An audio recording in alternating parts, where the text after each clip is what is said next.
Welcome back to the world of knowledge. और ये आज स्पोकन इंग्लिश का फर्स्ट क्लास है। चैप्टर नेम बी बी और इसका फॉर्म है प्रेजेंट टेंस। चलिए स्टार्ट करते हैं। एक्चुअली मैं आपको बता दूं, बी जो है वो एम इज आर में कन्वर्ट हो जाता है प्रेजेंट टेंस में। ओके, ऑल द टाइम हम लोग सेंटेंस फॉर्म करते हैं तो सब्जेक्ट और वर्ब यूज करते हैं। सब्जेक्ट एंड वर्ब, जैसा आप देख सकते हैं यहाँ पे, सब्जेक्ट प्लस वर्ब। सब्जेक्ट जैसा आप जानते हैं, एग्जाम्पल की बात करते हैं, I, we, he, she, it, you, they, etcetera, ये सारे सब्जेक्ट हैं। वर्ब की बात करें तो यहाँ पे बी ई बी एक होना एक वर्ब है, और ये प्रेजेंट टेंस में एम इज आर में कन्वर्ट हो जाता है।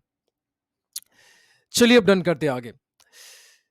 सिंगुलर सब्जेक्ट की बात करें तो सिंगुलर आई जो है सिंगुलर सब्जेक्ट होता है, और इसके साथ हम एम का यूज करते हैं।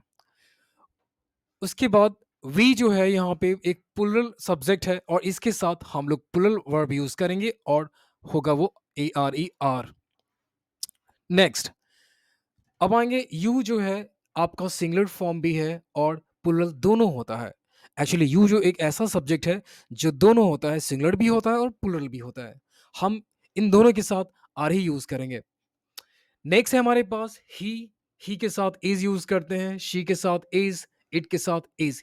ये हमारे सिंगुलर फॉर्म है, और इन सिंगुलर सब्जेक्ट के साथ सिंगुलर वर्ब का इस्तेमाल किया गया है, इज। नेक्स्ट अब यहाँ पे आपको दिखाई दे रहा है दे जो है एक प्लुरल फॉर्म है, और प्लुरल सब्जेक्ट के साथ हम लोग प्लुरल वर्ब का यूज करेंगे, and the plural verb is A R E are. Okay, next subjects I, you, he, she, it, we and they, ये सारे सब्जेक्ट हैं, and you is the only subject which is both singular and plural. चलिए अब next आगे बात करते हैं। After the subject, subject के बाद जो वर्ब बी ई बी होता है वो एम इज आर में कन्वर्ट हो जाता है। एग्जाम्पल की बात करें तो फर्स्ट एग्जाम्पल है, I am a teacher. Second, you are a student. Third, he is a man. Fourth, she is a woman. First example का हिंदी है, मैं एक शिक्षक हूं। सेकंड एग्जाम्पल, आप एक विद्यार्थी हैं। थर्ड एग्जाम्पल, वह एक आदमी है। और फोर्थ एग्जाम्पल, वह एक महिला है। आई होप कि आपको सभी के साथ नॉर्मल सी चीजें जैसे एम इज आर यूज करना आ गया होगा, और किन सभी के साथ हमें किस तरह का बी का फॉर्म यूज करना चाहिए आपको समझ में आ गया होगा। चलिए अब बढ़ते हैं नेक्स्ट टॉपिक की तरफ। नेक्स्ट टॉपिक है आई एंड एम, दोनों को कॉन्ट्रैक्ट करेंगे। एक्चुअली आई आई और एम को जोड़ने पे आइम बनता है। It means that we can see I'm is a contraction of I and M both. अगर आप आई एम को जोड़ेंगे तो बनेगा आइम। अगर आप, मैं आपको एक चीज बताऊं कि आइम जो होता है, एक्चुअली आई आई ना बहुत इंपॉर्टेंट होता है। एक्चुअली किसी भी इंसान के लिए जो आई होता है बहुत ज्यादा इंपॉर्टेंट होता है, क्योंकि आई बहुत स्पेशल है, बहुत खास होता है।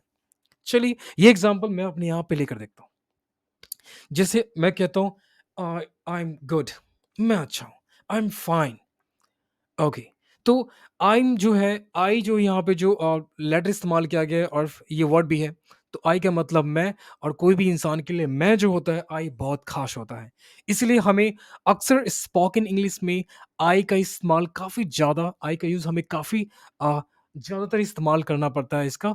और हम आपको बताएंगे आज इसका यूज़ करना टोन के साथ, क्योंकि मदर टंग भी बहुत इंपॉर्टेंट है, मदर टंग भी होना चाहिए। और इंग्लिश आपको बोलना है तो उनको टंग के साथ बोलने में काफ़ी ज़्यादा मज़ा है, और बोलने के बाद काफ़ी ज़्यादा वो अट्रैक्टिव भी होता है। अगर आप इंग्लिश अट्रैक्टिव बोलना चाहते हैं तो प्लीज़ सब्सक्राइब हमारे चैनल के साथ बने रहिए प्लीज़। चलिए अब आगे बात करते हैं। Let us talk about I. अब एक बात मैं आपको बताना चाहता हूँ, जो मोस्ट इंपॉर्टेंट बात है, आई और एम को जोड़िए तो बनता है आइम। अगर आप इसी चीज को फास्ट बोल रहे हैं तो आपको बोलना होगा am. It will be converted into आपको बोलना पड़ेगा। चलिए listen to the entire lesson, इस पूरे इंटायर लेसन को सुनिए, और मैं आपको बताऊंगा हर एक प्रोनाउंसिएशन के साथ that how can we talk in English very fluently. I will tell you right now in this session, come on man. Ladies, study. I'm is an abbreviation for the word I and am. It means I am को जोड़ने के बाद बना है I'm, और इसका इस्तेमाल combination के रूप में होता है अगर आप इंग्लिश बोल रहे हैं, अगर आप फास्ट इंग्लिश बोल रहे हैं या किसी को अपने बारे में डिस्क्राइब करना है जो आप कर रहे हैं, तो आप I'm का यूज करते हैं। अब नेक्स्ट आएंगे please. Here are some examples please. Example, अगर मान लीजिए आप काफी ज्यादा थके हैं तो आप कह सकते हैं I am so tired. I am so tired. Actually आप आई एम सो टायर्ड भी बोल सकते हैं, आई एम सो टायर्ड। लेकिन अगर आप फास्ट बोल रहे हैं तो आप बोलेंगे I am so tired. I am so tired मतलब मैं बहुत थका हूं। नेक्स्ट, अगर आप कोई चीज में, अगर मान लीजिए आपके पास कोई कंफ्यूजन है, अगर आप कोई चीज के लिए कंफ्यूज हैं, तो आप बोल सकते हैं I am confused. I am confused. Next, third example please. अगर आप काफ़ी ज़्यादा खुश हैं, तो आप इंग्लिश में इसे कैसे बोलेंगे? तो आप बोलेंगे I'm happy, I'm happy, right. Once again मेरे साथ बोलिए please, I'm happy, right, of course. Next, अब हम लोग बात करते हैं आगे, 4 नंबर एग्जांपल। अगर मान लीजिए आप 23 इयर्स ओल्ड हैं, तो आप क्या बोलेंगे? I'm 23 years old. ये जो यहाँ पे जो एज है आप बदल सकते हैं, जो आपका एज होगा वो आप इस्तेमाल कर लीजिएगा। एग्जाम्पल की बात करें, like I am telling right now, I am 24, sorry I am 22, और मैं बोलने जा रहा हूं इसको कैसे बोलेंगे। I'm 22 years old, right. Next, अगर आप भूखे हैं तो आप कह सकते हैं I'm hungry। टोन को ध्यान से सुनिएगा। I'm hungry, आपको I'm या I am hungry नहीं बोलना होगा, क्योंकि ये एक कन्वेंशनल इंग्लिश हो जाएगा। अगर आप मॉडर्न इंग्लिश और काफ़ी टोन के साथ बोलना चाहते हैं तो आपको इस तरह से बोलना होगा, ताकि ये चीज़ लोगों को अट्रैक्ट कर सके। I'm hungry। नेक्स्ट, मान लीजिए आप बेचैन हैं या किसी चीज के बारे में आप नर्वस हैं, तो आप यूज कर सकते हैं I'm नर्वस। ओके, आप नर्वस बिल्कुल नहीं बोलेंगे, आपको इसको बोलना होगा I'm nervous. I'm nervous. I'm nervous, right. चलिए, नेक्स्ट एग्जांपल है। अगर मान लीजिए किसी चीज के लिए आप एक्साइटेड हैं, तो आप बोलेंगे I'm एक्साइटेड। एक चीज यहाँ पे कॉमन है, एक चीज कॉमन ये है कि अक्सर जहाँ पे टी जो यूज हुआ है, टी को हम लोग ट उच्चारण करते हैं, इट्स अ फैक्ट। लेकिन आपको क्या करना है, टी का उच्चारण ट नहीं करना है, आधा ट और आधा ठ के बीच में, मतलब ट और ठ का कॉम्बिनेशन ये यूज करना है। पूरा ट बिल्कुल नहीं बोलना है, वरना ये अट्रैक्टिव बिल्कुल नहीं लगेगा। और चलिए स्टार्ट करते हैं। I'm excited, I'm leaving work, मतलब मैं काम छोड़ रहा हूं या बंद कर रहा हूं, तो आप कह सकते हैं I'm leaving work। नेक्स्ट, अगर आप काफी ज्यादा प्यासे हैं तो आप बोल सकते हैं I'm thirsty। Good, I'm thirsty। चलिए, मैं हूं पटना से, तो मैं कहूंगा I'm from पटना। अगर आप सियाटल से हैं तो आप कहेंगे I'm from Seattle। I'm from Seattle, right. चलिए, अब इसी चीज को हम लोग कुछ और भी डिस्क्रिप्टिव ऐड करते हैं, डिस्क्रिप्टिव वर्ड को ऐड करते हैं अम के साथ, और कैसे यूज करेंगे। एक्चुअली मैं बताऊं कि कोई इंसान अगर काफी ज्यादा थका होता है, बहुत ज्यादा थका होता है, जो उससे ज्यादा इंसान थक नहीं सकता है, तो हमें एक्सट्रीमली का वर्ड यूज करना होता है, एक्सट्रीमली। आप देख सकते हैं। नेक्स्ट, अब ये जो एक्सट्रीमली जो यहाँ पे आप दिखाई दे रहा है एक्सट्रीमली, और ये एक्सट्रीमली कैसे बोलेंगे जान लीजिए प्लीज। मेरे साथ बोलिए, come on, do practice. I'm extremely tired। I'm extremely tired मतलब मैं काफी ज्यादा थका हूं। चलिए नेक्स्ट, अगर आप काफी ज्यादा खुश हैं तो आप कहेंगे I'm very happy, right? I'm very happy।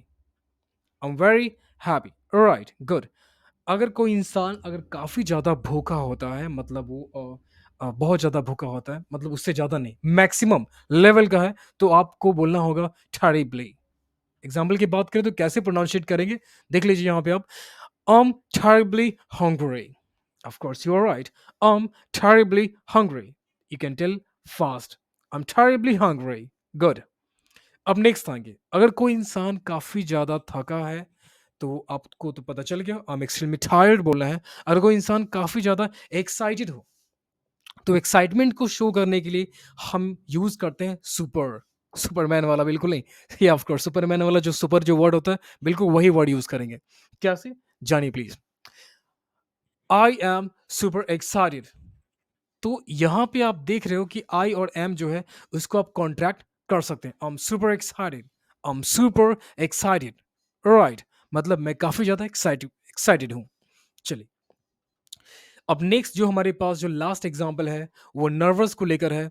अगर कोई इंसान काफ़ी ज़्यादा नर्वस होता है, तो उसे बोलना चाहिए, आई एम वेरी नर्वस। अब एक साथ बोलेंगे? मेरे साथ बोलिए please, come on, do it man. I am very nervous, I am very nervous, good, very nice. चलिए, अब हम लोग आज का सेशन तो कंप्लीट हो गया। अब ये जो क्वेश्चन यहाँ पे दिया हुआ है, मैं आपके लिए क्वेश्चन तैयार कर रहा हूँ। अगर आप ये क्वेश्चन बना लेंगे, क्योंकि ये बहुत ही बेस्ट चुन करके काफ़ी इलेक्ट करके बाद आपको ये क्वेश्चन मैंने यहाँ पे आपके लिए बना कर रखा है। और प्लीज़ आप इसे प्रैक्टिस प्रैक्टिस के रूप में बना लीजिए। बनाने के बाद ये क्या होगा, ये सारी चीज़ें जो अभी मैंने आपको बताया, एक्सप्लेन किया, आपको याद हो जाएगा और काफ़ी बेहतर तरीके से बोल पाएंगे आप। चलिए, चलिए कुछ एग्जाम्पल को सॉल्व करते हैं और कुछ एग्जाम्पल आपके लिए अ, छोड़ दिए जाते हैं। चलिए स्टार्ट करते हैं। डायरेक्शंस की बात करते हैं। Let us complete each sentence in the present tense. Remember how the main verb be changes. Okay, अभी आपने थोड़ी देर पहले आपने जाना था, बी हमेशा कन्वर्ट होता है एम या इज या आर में, प्रेजेंट टेंस में। तो एम इज आर में कन्वर्ट करेंगे और हमें कहाँ यूज करना चाहिए, प्लीज आप देख लीजिए। कम ऑन मैन। शी के साथ यहाँ पे क्या यूज हो रहा है, इज। तो हमें शी के साथ यूज करना है ना, ऑफ कोर्स इज यूज करना है। She is a student, of course you right, she is a student. यहाँ पे इज ऑलरेडी यूज है, तो आपको यूज करने की आवश्यकता नहीं है। सेकंड है दे डैश वर्कर्स, तो आप दे के बाद यूज करेंगे are. They are workers, you can see fast, they workers, good. अब आएंगे देर के बाद है, देर के बाद आप यूज करेंगे इज, क्योंकि अ पार्टी यहाँ पे है और ये सिंगुलर नाउन है, तो आपको यहाँ यूज करना होगा is. There is a party at my house next weekend, good. Next, question number 4, John and Sue. John and Sue, यहाँ पे दो लोग हैं। अगर दो लोग होता है, टू नेम्स या पुलर नाउन होता है, तो हमें हमें हमेशा आर का यूज करना चाहिए। तो यहाँ पे हम आर का यूज करेंगे।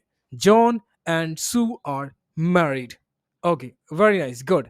क्वेश्चन नंबर 5, वी के साथ हमें क्या यूज करना है, लुक हियर राइट नाउ, मैंने टिक आउट किया। वी के साथ हम आर यूज करेंगे। तो कैसे यूज करेंगे, प्लीज देखिए यहाँ पे कैसे बोलेंगे इसको। We are very happy about our new apartment. तो हम लोग काफी ज्यादा खुश हैं हमारे नए अपार्टमेंट के लिए। चलिए, तो आप यहाँ पे आर यूज करेंगे। क्वेश्चन नंबर 6 में है, आप चेकआउट कीजिए प्लीज। यहाँ पे दिया हुआ in the morning, in the morning I dash very tired, and you know very well that with I, what can you use and what should you use, right? You should use right. I am very tired, and you can use contraction if you are talking. Then अगर आप बोल रहे हैं तो आपको contraction use करना चाहिए। Exactly, मैं आपको बताऊं कि हमेशा spoken English में contraction के लिए contraction ही बोला जाता है। ग्रामेटिकली हम लोग लिखने के लिए चलो अलग होता है, हम लोग लिख लेते हैं फुल फॉर्म, लेकिन हमें काफ़ी ज़्यादा कॉन्ट्रैक्शन यूज़ करते हैं in spoken English, right? And all the time we are just talking English, we should use contractions so that we can make our English talking attractive and of course fascinating. Next my child, please, आगे बढ़ते हैं। अब आएंगे, question number 7 है, you dash at the school right now. You के साथ हम लोग यूज करेंगे आर, यहाँ पे देख सकते हैं यू के साथ आर यूज करेंगे। You are at school right now, मतलब आप अभी स्कूल में हैं। You are at school at right now fast. You are at school right now, तो आप इसी चीज को फास्ट में फ्लुएंसी के साथ बोल सकते हैं। Like me I am telling right now, you are at school right now, amazing. Okay, good. अभी इसके बाद जो क्वेश्चंस हैं आप सॉल्यूशन करके लाएंगे और डन करेंगे प्लीज। और प्लीज हमें कमेंट सेक्शन में बताइए कि कौन सा क्वेश्चन आपसे बना नहीं, और कोई डाउट है या कोई भी किसी भी तरह का सवाल इस सेशन से related, you can ask me freely and you can directly DM, right? It means you can do direct message on my Insta ID that is given in the link.